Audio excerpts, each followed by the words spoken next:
Imagine waking up one morning and realizing that the world you've trusted, the reality you've relied on, might not be real at all. What if the things you scroll past, the news you consume, the influencers you admire, are nothing more than shadows on a wall? This isn't just a thought experiment. It's the timeless warning of Plato's cave. And the unsettling truth is that in 2025, we may still be chained more tightly than ever before. Plato's allegory of the cave is one of the most haunting metaphors in the history of philosophy. Chained in a dark cavern, prisoners can only see flickering shadows projected on the wall. They mistake these shadows for reality itself. To them, the echoes of unseen voices are truth, the silhouettes of passing figures are life. But in truth, they are prisoners of illusion. The cave is not just a story about ancient Greece. It is a mirror reflecting our condition today, perhaps with even more accuracy than in Plato's time. Think about it. We wake up, unlock our phones, and instantly enter a flood of curated images, addictive algorithms, and endless scrolling. How different is this from staring at shadows? Our minds are captivated by glowing screens, our emotions manipulated by the rise and fall of trends, our sense of reality shaped by forces we cannot see. The cave is not underground anymore. It's in our pockets, on our desks, and in our homes. The walls of the cave are digital, and the shadows are pixels. But here's the frightening part. In the ancient allegory, the chains were visible. The prisoners knew they were bound. In 2025, our chains are invisible. We call them freedom of choice, yet our choices are carefully engineered. We call it connection, yet often we feel more isolated than ever. The illusion has become more convincing than the real. And perhaps that's what makes Plato's warning more urgent than ever before.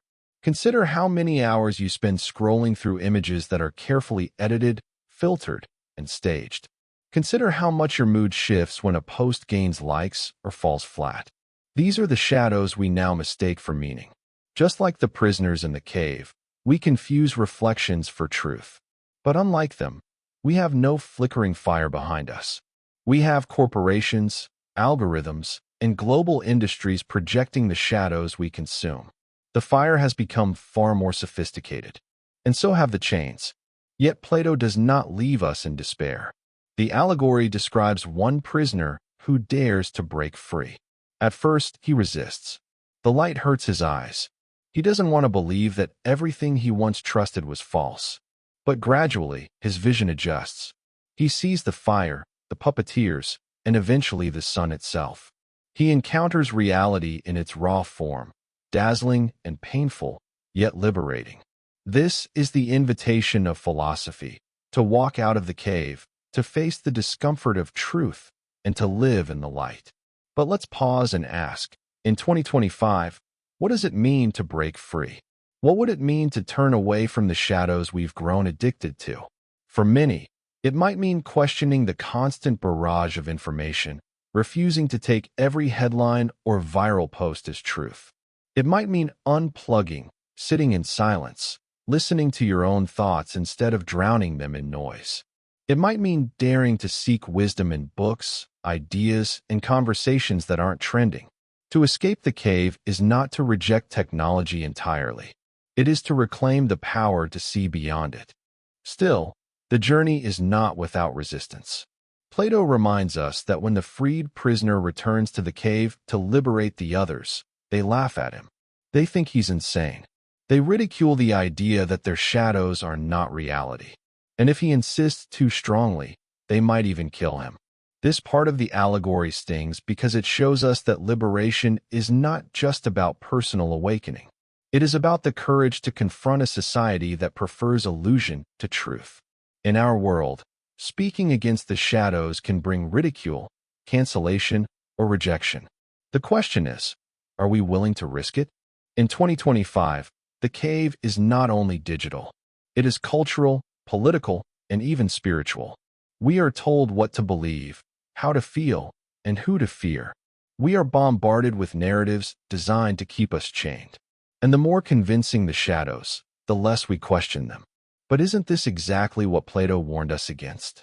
is that the greatest danger is not physical imprisonment, but mental captivity? That to be chained in the mind is to never taste freedom at all? This allegory is not a relic of philosophy. It is alive, urgent, and burning with relevance. The question is no longer whether the cave exists. It does. The question is, do you even realize you are inside it? But let's take this further. Imagine the prisoners are not chained to a cave wall anymore, but to glowing screens. The shadows are no longer projected by firelight, but by algorithms, data streams, and digital feeds. The cave is no longer a damp cavern beneath the earth, but the endless scroll of curated content, designed to captivate, pacify, and distract. The shadows are advertisements, viral videos, clickbait headlines, and influencers' polished lives, projected for us to consume, one after another, until we mistake them for truth. Are we truly different from those ancient captives, or have we simply traded stone walls for digital ones? In Plato's story, one prisoner is freed. He stumbles out of the cave, blinded by the overwhelming brilliance of sunlight. At first, he resists. The light hurts. The truth destabilizes. But slowly, his vision adjusts. He sees the world as it truly is: color, depth, life, and beauty beyond the shallow shadows. Now think about our world. What would it mean to step outside our own digital cave? What would it mean to face the painful brightness of reality, stripped of filters, stripped of illusions, stripped of comforting lies? Could we even handle it? Or would we beg to go back to the shadows that feel safer, easier, more familiar? This is where Plato's allegory becomes more than just an ancient myth. It becomes a mirror held up to us in 2025, forcing us to ask whether we are willing to confront the painful brilliance of truth, or whether we prefer to stay chained in darkness, entertained but deceived. The question isn't abstract anymore, it's personal. Because every time you look at your screen, every time you consume another carefully crafted narrative, every time you silence the voice inside that whispers, something isn't right, you choose the cave again. You choose the shadows. But what happens if you break free? Let's be honest, freedom isn't glamorous at first. It's disorienting, confusing, even painful. Stepping outside of the cave requires you to question your beliefs, to confront uncomfortable realities, and to accept that much of what you thought was real was only a projection. Think about how people react when confronted with inconvenient truths today. Denial, anger, mockery. Doesn't this mirror Plato's freed prisoner, who returns to the cave to rescue the others, only to be ridiculed and rejected? People often cling to the shadows because reality feels too heavy, too disruptive, too dangerous. And yet, Plato insists there is no higher calling than to see the truth. The real tragedy is not that the prisoners are chained, but that they prefer their chains. The fire and the shadows become comforting. The illusions become identity. To break those chains is to risk loneliness, alienation, and fear, but also to open the door to wisdom, to freedom, to true peace. And isn't that what we are all searching for? Not just comfort, but meaning. Not just distraction, but clarity. So here's the haunting question. In 2025, are we really outside the cave, or are we more deeply chained than ever before? With artificial intelligence generating new layers of illusion, with virtual realities more immersive than anything before, with deepfakes blurring truth and lies until they are indistinguishable, the cave has become more sophisticated, more seductive. The shadows are more convincing than ever. Some even argue that leaving the cave may no longer be possible, because the boundaries between shadow and reality are collapsing into one seamless spectacle.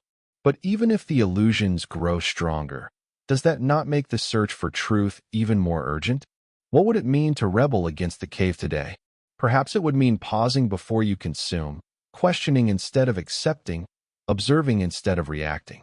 Perhaps it would mean stepping away from the noise, into silence, into reflection. Perhaps it would mean reclaiming your own vision, instead of relying on shadows someone else projects for you. Maybe freedom isn't a dramatic escape into sunlight, but a daily practice of seeing more clearly, of refusing to let shadows define you. And yet, there's a paradox. To live in society, we cannot fully escape the cave. We need stories, symbols, shared illusions to make sense of the world together. Plato knew this, too. The philosopher who escapes has a responsibility not to stay outside, but to return, to guide, to help others see. That is the burden of awakening. Not to abandon the cave entirely, but to move between worlds, to carry light back into the shadows, even if no one listens. To be mocked, to be doubted, to be ignored, but to persist anyway, because truth is too precious to keep to yourself.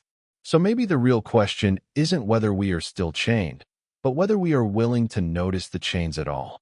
Whether we dare to see the shadows for what they are, not as reality, but as projections.